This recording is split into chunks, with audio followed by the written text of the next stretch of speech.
I hope everyone is fine. I can hear only one person saying yes. मैं आशा करता हूँ आप सभी लोग अच्छे हैं, ठीक है। Is that true? कैसे है? God is good all the time. परमेश्वर भला है और सदा भला है। Okay, He always takes care of us. और वो सदा हमारा ख्याल करता है। He is gentle, He is kind, and He takes care of everything. वो दया, प्रेम, अनुग्रह से भरा हुआ है और हमारा ख्याल रखता है। He is our provider. वो हमारे जरूरत पूरा करने वाला परमेश्वर है। In each situation, He picks up us.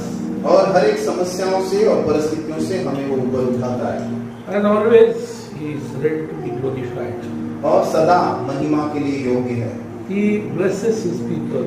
वो अपने लोगों को आशीषित करता है। And He makes sure that His people are in the same place. और वो ये बात निश्चित करता है कि वो लोग, उसके लोग किसी बात में अटक कर ना गिर जाए। We all have experienced this. और इस बात को हम सभी ने अनुभव किया है। And that's why we believe in God.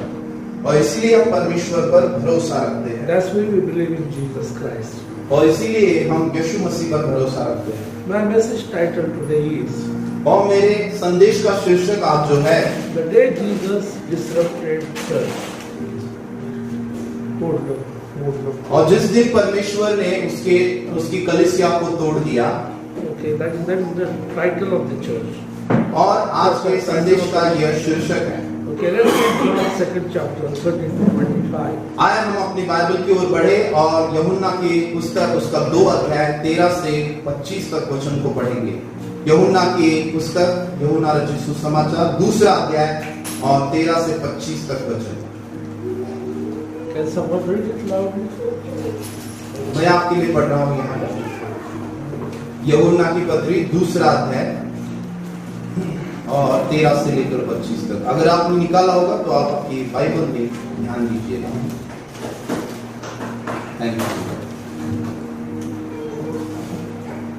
मग यहूदाचा वलांडण सण जवळ आला व येशू वर यरूशलेमेस गेला आणि मंदिरात गुरे, मेंढरे व कबुतरे विकणारे आणि सराफ हे बसलेले त्याला आढळले।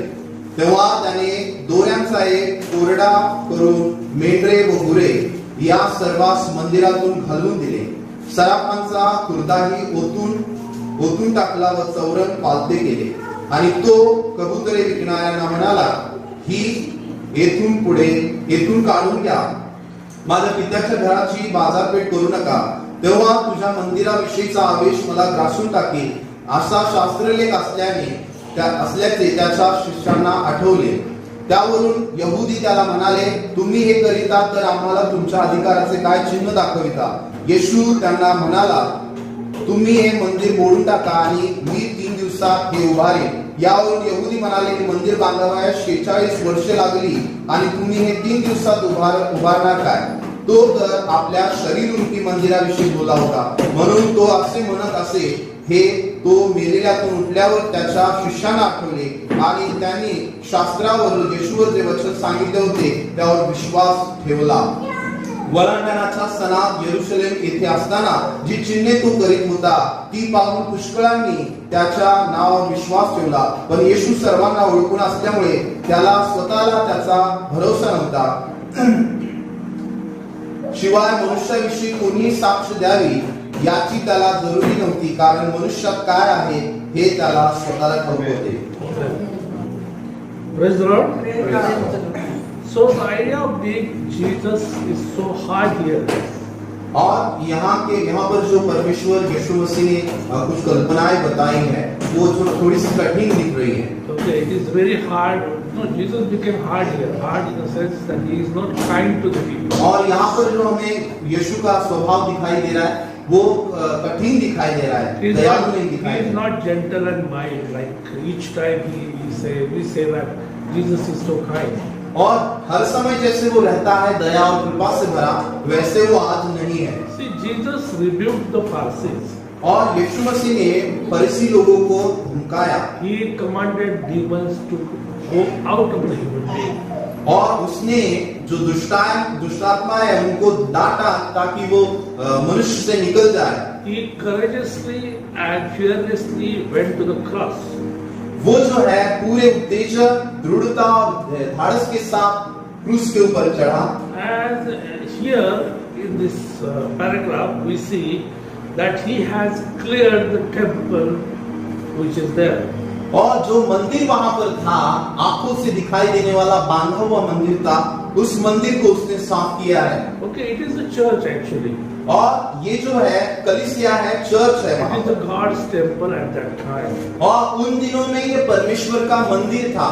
Okay, and he has straight away came there and he has cleared everything. That's what the word of God says. और सीधा सीधा यीशु उस मंदिर में आया, उसने सारी बातों को जो बाजार भरा हुआ था वहां से हटाई, ऐसे यहाँ पर वचन कहता है। Okay, that it was a Passover day. It was a Passover day. और वो जो है वो वलांगन का सन था, वो त्योहार था वहां पर। And people were selling all the sheep, oxen, and lot more things inside in the church. और जो मंदिर था, उस मंदिर के अंदर लोग भेड़ बकरियां ये बेच रहे थे और अलग अलग प्रकार के व्यापार को मंदिर में उन्होंने लगाया था। Even we see they were selling of pigeons. वहां पर ऐसे लिखा गया है कि जो कबूतर है, जो उनको भी उन्होंने वहां बेचने का व्यापार लगाया हुआ था, ठेला लगाया हुआ था। So Jesus tells them in a voice saying that just take these things out from the church. और यीशु ने ऊंची और डांटने वाली आवाज में कह रहा है कि आप इन सभी बातों को, इस व्यापार और इन ठेलों को यहाँ से हटाएं। He is saying, do not make my father's house a house of trade. और वो यहाँ पर कह रहा है, आप लोग जो है मेरे पिता के मंदिर को व्यापार के ठेलों का मंदिर ना बनाएं। See, we understand here that he was having a zeal for the Father's house. और यहाँ पर हमें ये समझ आता है कि यीशु मसीह के अंदर पिता के घर को लेकर एक आवेश था, एक जलन थी। He was very angry at this time when he entered into the temple of God. और जब इस समय वो मंदिर में आया था यीशु मसीह, तो वो बहुत ही गुस्सा हुए थे। Some people are troubled by the anger of Jesus Christ. कुछ लोगों को यीशु मसीह के गुस्से के द्वारा समस्याएं हुई। They said Jesus lost his temper. और वो कह रहे थे कि यीशु ने अपना आपा खो दिया है। And they says as he's not supposed to be like this. और वो कह रहे कि उसने ऐसा नहीं करना चाहिए। Because at that time Jesus was not having any authority in the people to do these kind of things. क्योंकि उन दिनों में यीशु मसीह के पास वो अधिकार नहीं था ये सब बातें लोगों के बीच में करने के लिए। But Jesus knows why he is here on the earth. लेकिन यीशु मसीह को ये पता था इस भूमि पर वो क्यों आए हैं। Okay, so he is ready to make sure that his father's house has been treated as a house for the father. और लेकिन उसे इस बात को सुनिश्चित करना था, उसके पिता के मंदिर या घर को उस मंदिर या घर के अनुसार ही उसको देखा जाए, उसमें बर्ताव किया जाए। If anyone comes here and starts selling the things on the church, we will also get angry and we will try to throw the things out. अगर कोई यहाँ इस प्रार्थना मंदिर में आकर व्यापार के ठेले लगाएगा तो हमें भी सहज है कि गुस्सा आएगा, हमें अच्छा नहीं लगेगा वो। Here the anger of Jesus was different. और यहाँ जो परमेश्वर यीशु मसीह का गुस्सा है वो अलग है।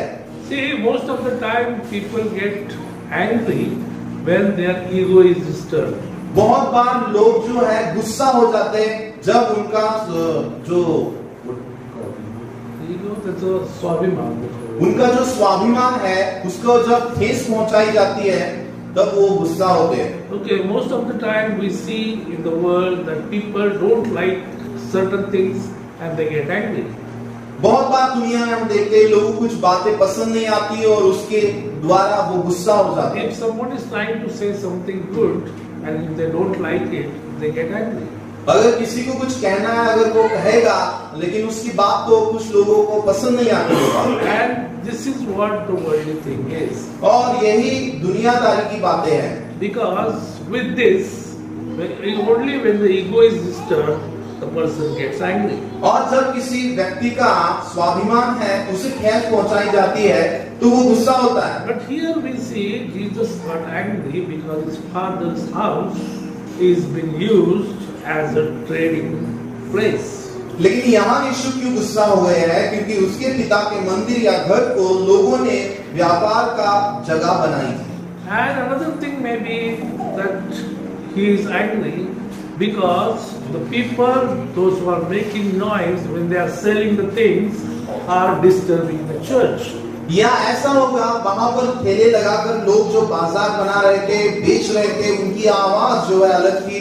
उस आवाज से मंदिर जो है विचलित हो रहा था, मंदिर की उपासना में बाधाएं आ रही थी। Because we know when we go to a marketplace and when the people are selling outside, they keep on shouting everything.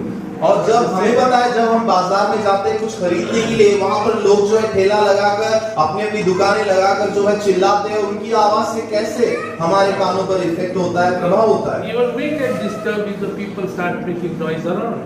अगर हम भी जो है विचलित होते हैं, जब हमारे इर्द गिर्द लोग जो है शोर मचाएंगे, चिल्लाएंगे, तो We are unable to get in touch with God as we want to be.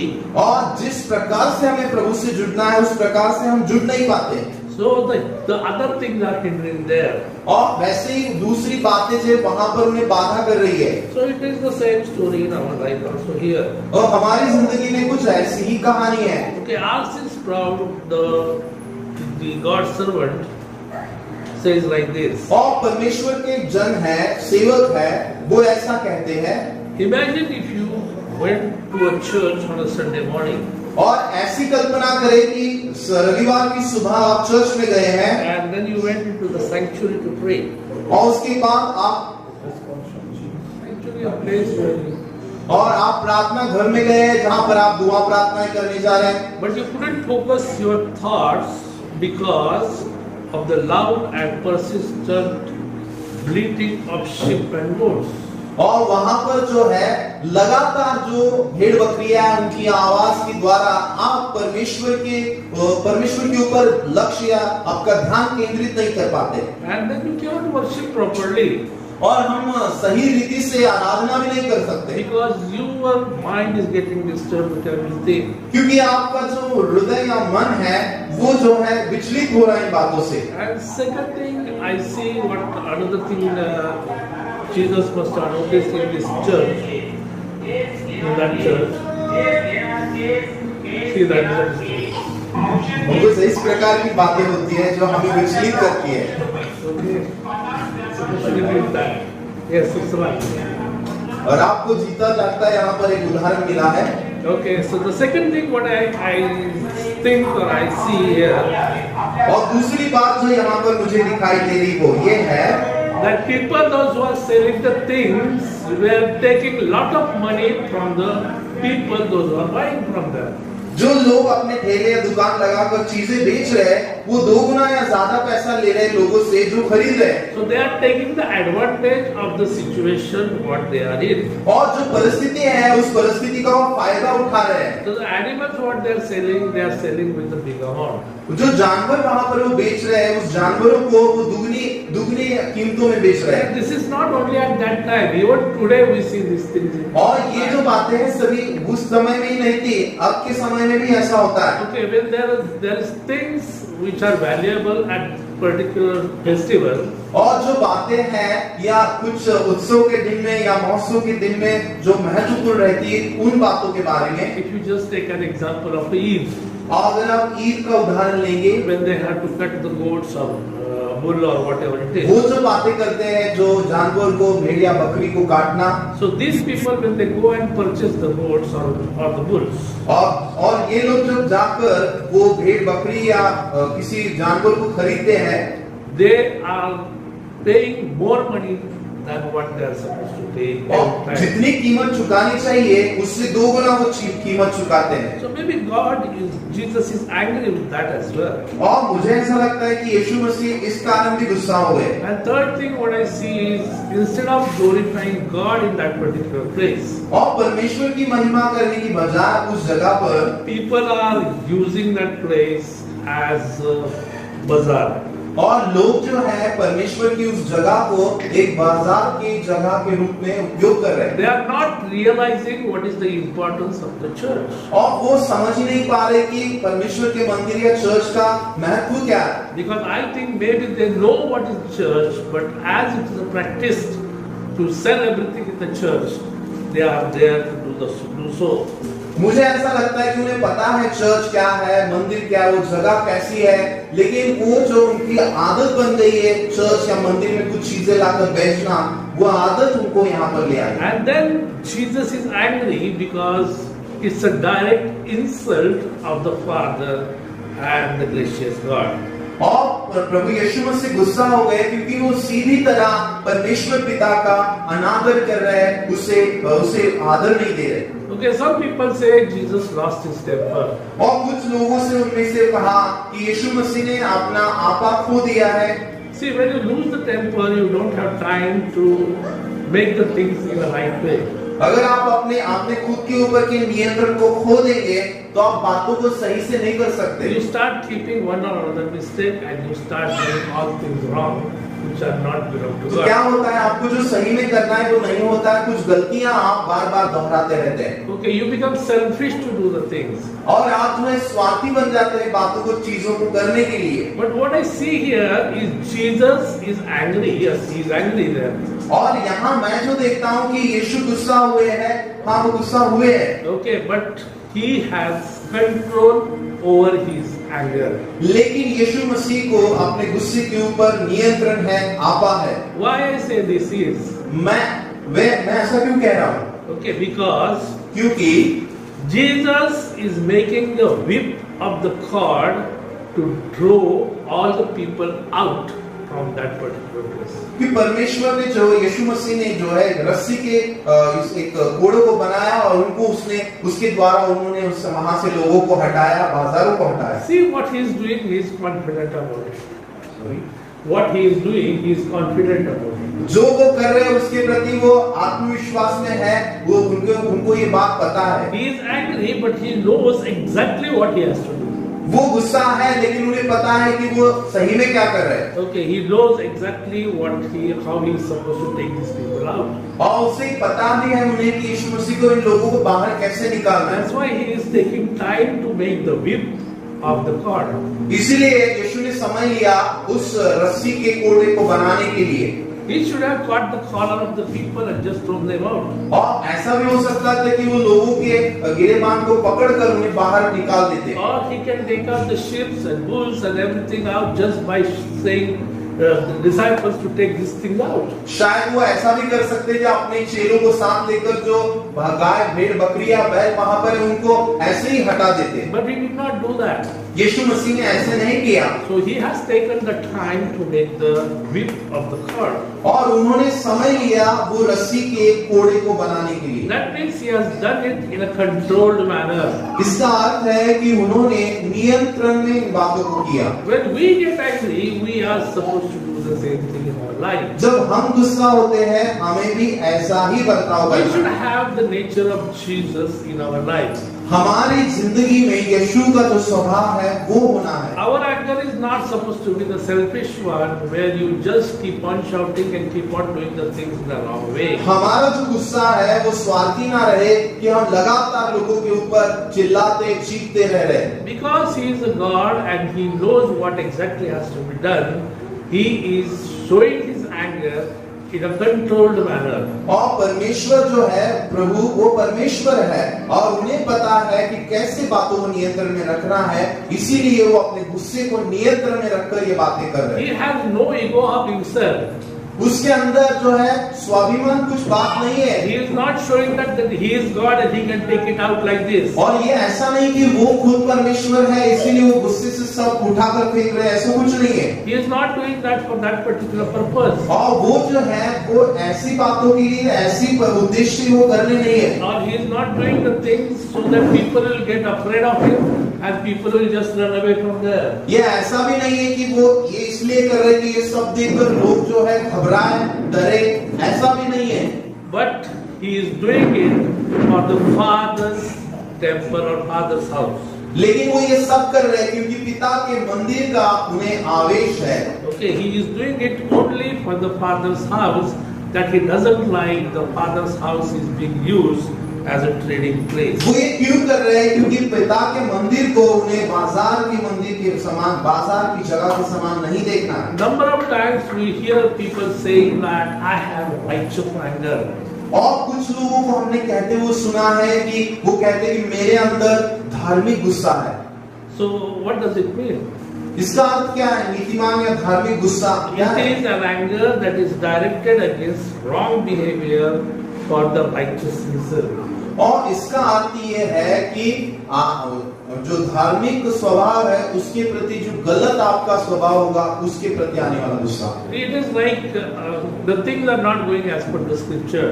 और ये ऐसा है कि बाइबल के अनुसार चीजें आप उस व्यक्ति की जिंदगी में नहीं हो रही है, And then you have a problem with it. और उसके बाद उन्हें गुस्सा आता है किसी के ऊपर या अपने Then you ऊपर। get angry and then you lose. You have this righteous anger. और आप अपने आप को गुस्सा आते हैं जिसे कहता है कि नीति या धार्मिक गुस्सा। Okay, it is mostly when you are personally had an insult in the word. और ये ऐसा है कि आप व्यक्तिगत रीति से प्रभु के वचन का जो है अनादर करते हैं। We try to take the scriptural reference and try to get the excuse to get angry. और हम जो है कई बार परमेश्वर के वचन का आधार लेकर उसके आधार पर गुस्सा हो जाते हैं। And we let evil take the control of our life and show the anger. और उसके बाद जो है दुष्ट बातों को अपने ऊपर नियंत्रण देते हैं और गुस्सा करते हैं। Ephesians 4 it says like this. और इफिसियों की पत्री 4 अध्याय में ऐसा कहा गया है, Be angry and do not sin. गुस्सा करें लेकिन आप पाप ना करें। Do not let the sun go down on your anger and give no opportunity to the devil. और जब आप गुस्सा होते हैं और जो सूरज ढलने ना दे और उससे पहले ही आप उस बात को समझा लें, उस बात को सॉल्व कर लें। See, when we get angry, we just take one part of it. जब हम गुस्सा होते हैं इस बात का एक ही भाग हम उठा लेते हैं We say be angry. और हम कहते हैं कि गुस्सा होना। It is not wrong to get angry. और इसका अर्थ ये ऐसा नहीं कि गुस्सा होना गलत है, ऐसा कुछ Bible नहीं। says get angry, be angry, and we are angry. और हम कहते हैं कि बाइबल कहता है कि गुस्सा हो सकते हैं, गुस्सा हो जा सकते हैं आप, और हम गुस्सा होते हैं। But we forget the next part, that is do not sin. लेकिन अगला भाग हम जो भूल जाते हैं जो कहता है कि गुस्सा हो लेकिन पाप ना करो। And then it says when you do a sin, let sun not go down with the anger. और आप गुस्सा करते हो, पाप भी कर लेते हो, लेकिन उस पाप को आप मान ले सूरज ढलने से पहले। But we prayed all those things in the front. लेकिन वो बातें जो आगे की है हम भूल जाते हैं And we just keep in mind, be angry, that's what the Bible says. और हम यही बात ध्यान रखते हैं कि गुस्सा हो सकते हैं, ऐसे बाइबल कहता है। And we say Jesus got angry, so we get angry. और हम कहते हैं कि यीशु मसीह गुस्सा हुए और मैं भी गुस्सा हुआ। Okay, so we are almost about say 98% people do these kind of things. और हम कह सकते हैं कि 98% लोग, 20% लोग ऐसे करते हैं। So some of the researchers took the study with the children. और कुछ लोग हैं वो खोज करने वाले लोग जिसे रिसर्चर्स कहते हैं, उन्होंने बच्चों के ऊपर ये खोज की, रिसर्च किया। And they asked, how do you wish your mom was different? कैसे आपको लगता है कि आपकी माँ जो है अलग है? Okay, so some of the people, most of the people, children, they said that my mom gets angry. और बहुत सारे बच्चों ने ऐसा जवाब दिया कि मेरी माँ जो है बहुत गुस्सा होती है। Okay, she always gets angry. वो हर बार गुस्सा होती है And she yells at me. और मेरे ऊपर चिल्लाती है। I remember the princess saying this all the time to us. और मुझे पता है कि प्रिंसेस है जो हमेशा ऐसा कहती है। Okay, whenever you say something to her, she will say, you are yelling at me, my mummy is yelling at me, my daddy is yelling at me, and grandma is yelling at me, everybody is yelling at me. और वो उत्तर में कहती है जब से कुछ बातों के लिए हम चिल्लाते या उसको कुछ समझाते हैं, वो कहती है कि सब लोग मेरे ऊपर चिल्लाते हैं, मम्मी पापा, और सब लोग मुझे डांटते हैं, ऐसा वो कहती है। So when people get angry, naturally we feel that. और लोग जब गुस्सा होते हैं, ये बात स्वाभाविक है कि हमें पता चलता है कि वो गुस्सा हुए। We must learn to get angry, but not angry with ego. हम गुस्सा हो सकते हैं, लेकिन आप उस स्वाभिमान के साथ, वो स्वाभिमान जो आप दुखता है या उसे ठेस पहुंचती है, उसके साथ गुस्सा ना हो। And we have to bring down our anger before we go to bed or before the sun goes down. और जो आप गुस्सा हो जाए, गुस्से के बाद आप जब आगे चलते तो ये सूरज ढलने से पहले आप उस गुस्से को मान ले, उस बात को कबूल करें। See, James 1:19 to 20 says like this. और याकूब की पत्री पहला अध्याय 19 से 20 वचन कहता है, Know this, my beloved brothers and sisters. Let every person be quick to hear, slow to speak, and slow to anger. For the anger of man does not produce the righteousness of God. परमेश्वर का वचन कहता है कि देखिए मेरे प्रियो, हर एक व्यक्ति जो है सुनने में जो है सतर्क रहे और बोलने में धीमा रहे और काम करने में आगे रहे, ऐसे प्रभु का वचन कहता है। So if you are not following what word says here, और अगर आप जो प्रभु का वचन यहाँ कह रहा है उसको आप उसका अनुकरण नहीं करते, we are responding in a stupid way. तो हम जो है एक मूर्खता के द्वारा प्रभु के वचन को प्रतिक्रिया दे रहे हैं। So we have to make sure that our speech when we get angry is not supposed to be destructive, but it is supposed to be instructive. हमारा जो गुस्सा है या हमारा जो गुस्सा है वो लोगों को विचलित करने वाला ना हो, लेकिन लोगों को समझाने वाला। So it is very important in our life. और ये बात हमारी जिंदगी में जरूरी है। See, Jesus told the disciples that he is going to destroy this temple and after 3 days he is going to raise it again. यीशु मसीह ने वहां के लोगों से कहा कि आप इस मंदिर को तोड़ दें, मैं 3 दिन में इसे खड़ा करूंगा। See, people did not realize what temple he is talking about. और वहां जो लोग थे, बहुत सारे लोग थे, उन्हें पता नहीं चला कि किस मंदिर के बारे में यीशु बात कर रहे हैं। The people said it took 46 years for us to build this temple. लोगों ने कहा कि 46 साल लगे हैं इस मंदिर को बनाने में। And how come you build the temple in 3 days time? और वो लोग कह रहे कि तो आप 3 दिन में इस मंदिर को कैसे खड़ा करेंगे? Because they did not understand that Jesus is talking about his own body as a temple.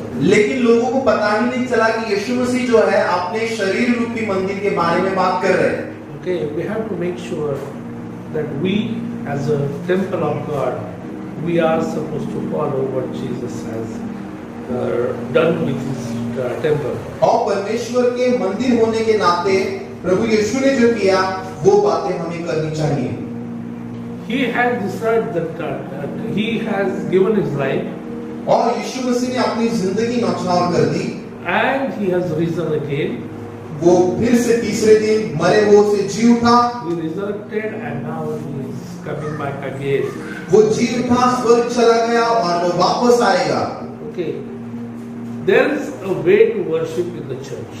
और वहां पर एक रास्ता है, एक ऐसा तरीका है जहां हम प्रभु की आराधना चर्च में करते हैं। Most of the time when we worship, we say we are singing the songs, we are playing the drums, we are playing the guitar and playing everything, all the instruments. बहुत बार हमें ऐसा लगता है कि आराधना और स्तुति इसका अर्थ है कि गीतों को गाना, ड्रम्स को बजाना और वाद्यों को बजाना, ये सब आराधना, यही It Aradhana. is good to do these things. ये बातें अच्छी है करने के लिए। But if your mind, soul and body doesn't get involved in the worship, you are not worshiping the Lord properly. लेकिन इनके साथ आपका मन, आपका शरीर और आत्मा अगर नहीं जुड़े हैं तो ये बातें कुछ भी काम की नहीं। It is very important that your mind, soul and body, I am repeating again, mind, soul and body is supposed to be together when you worship the Lord. और ये बात जरूरी है आपका प्राण, आत्मा और शरीर तीनों एक साथ प्रभु की आत्मा से जुड़ जाए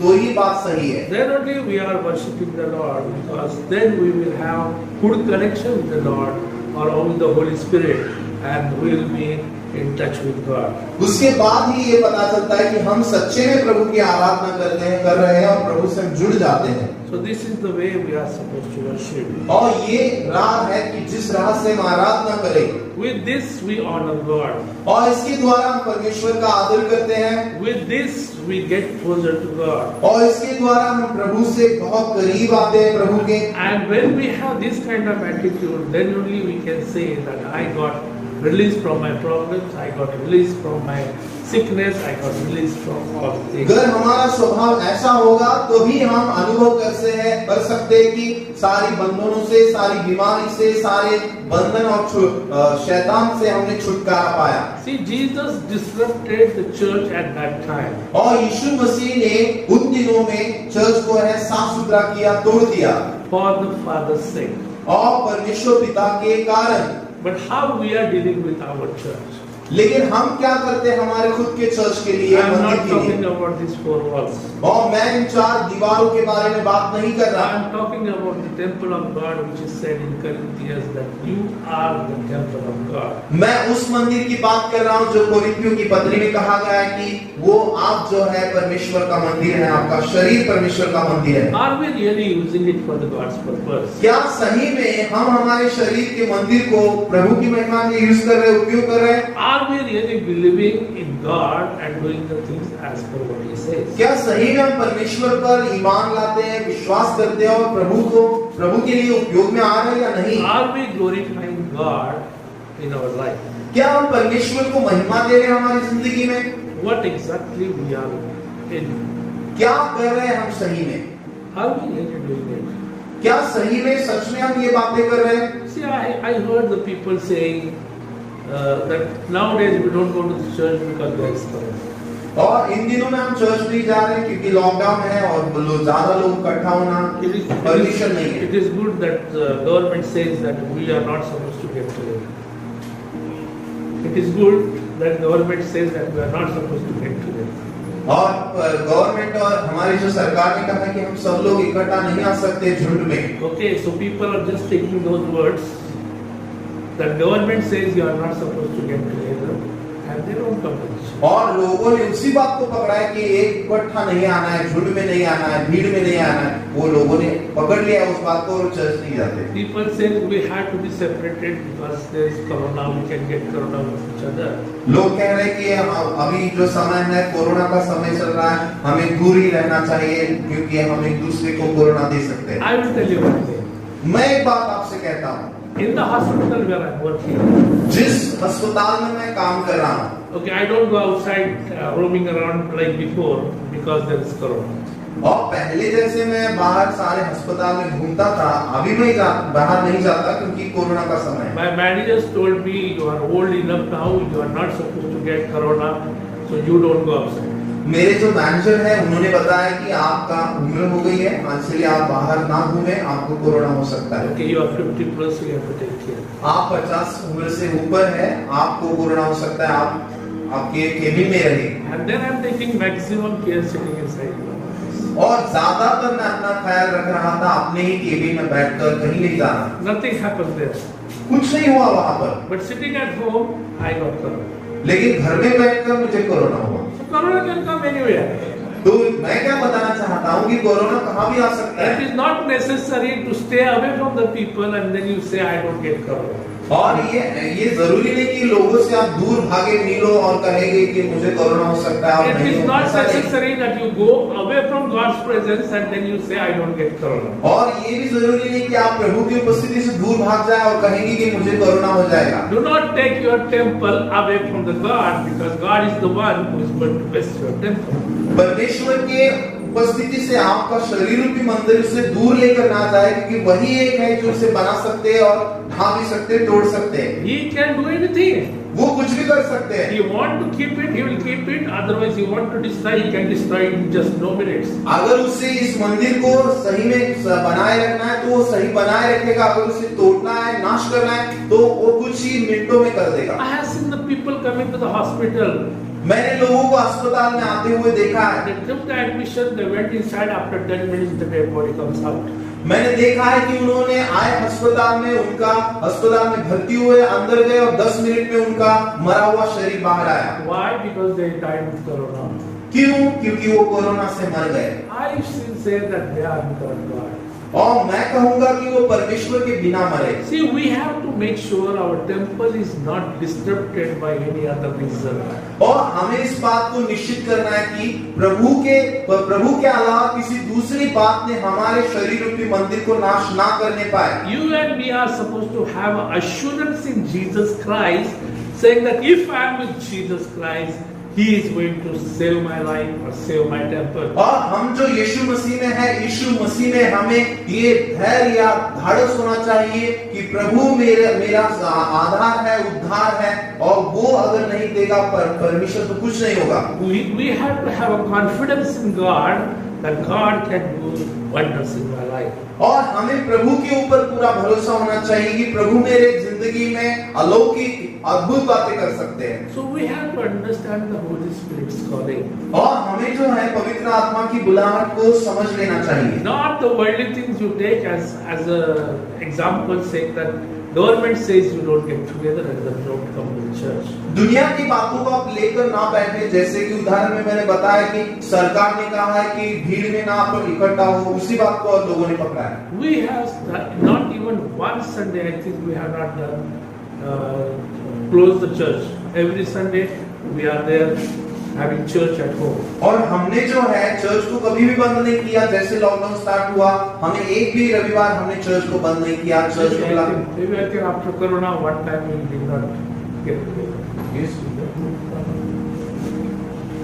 और कोई भी ऐसा रविवार या सब्बात रविवार नहीं गया है कि हमने चर्च बंद किया है, हम इकट्ठा नहीं, ऐसा कभी नहीं हुआ। हम सब इकट्ठा हुए। But there are no people to come and worship them.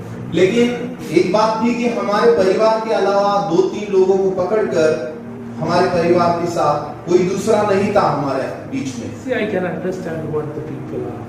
और मैं समझ सकता हूँ कि लोग कैसे हैं। Those who are on duty, forget about them.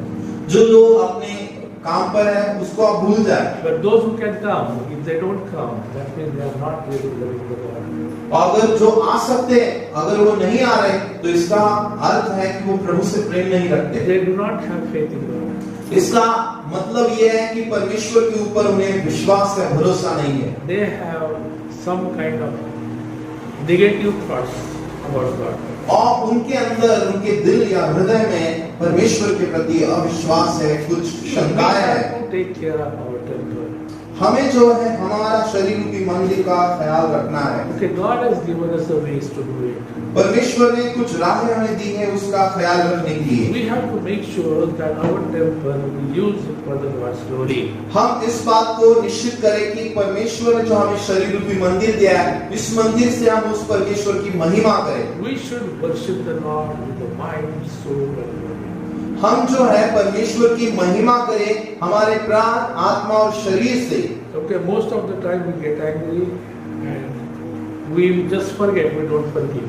और बहुत बार हम गुस्सा हो जाते हैं और व्यक्ति के प्रति, और हम उसे क्षमा नहीं करते, उस बात को हम भूल जाते हैं। But we have to forgive each other. लेकिन हम एक दूसरे को हमें माफ करना है, क्षमा करना है। That's what the word of God says. और यही हमें प्रभु का वचन सिखाता है। And this is what we are supposed to do as well.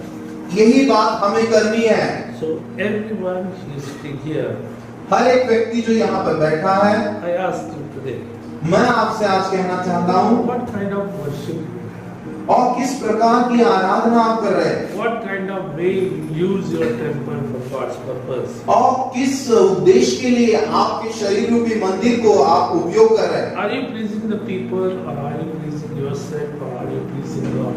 क्या आप परमेश्वर को महिमा दे रहे हैं, या किसी व्यक्ति को महिमा दे रहे हैं, या खुद को ही महिमा दे रहे हैं। Being a church or a temple, we are supposed to honor the Father, the living God.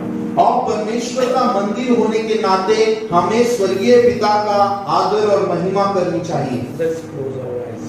आए अपनी आंखों को बंद करें And let's say, Lord, where we are. और प्रभु से कहें कि प्रभु मैं कहाँ पर हूँ। Am I really doing what God has told me to do? क्या सच में मैं वो कर